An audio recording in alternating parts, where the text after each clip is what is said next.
Police महासंचालक पदाचा अतिरिक्त कार्यभार विवेक फणसाळकर यांच्याकडे देण्यात येणार आहे आणि सध्याचे पोलीस महासंचालक रजनीश सेठ आज निवृत्त होत आहेत। आणि या संदर्भात अधिक माहिती देतात आपले प्रतिनिधी फैसल तांडेल। फैसल, या क्षणाची सर्वात मोठी आपण पाहतोय पोलीस महासंचालक पदाचा अतिरिक्त कार्यभार विवेक फणसाळकर यांच्याकडे देण्यात येणार आहे, काय सविस्तर सांगाल?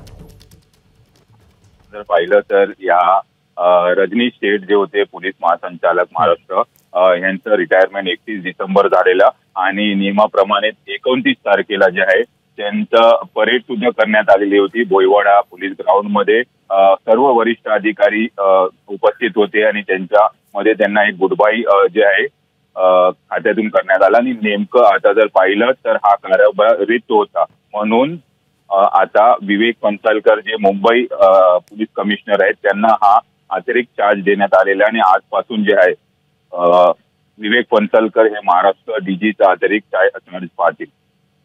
नक्कीच धन्यवाद आपण दिलेल्या या सविस्तर माहितीसाठी। तर पोलीस महासंचालक रजनीश सेठ आज निवृत्त होत आहेत आणि पदाचा अतिरिक्त कार्यभार विवेक फणसाळकरांकडे दिला जाणार आहे। एबीपी माझा, उघडा डोळे बघा नीट।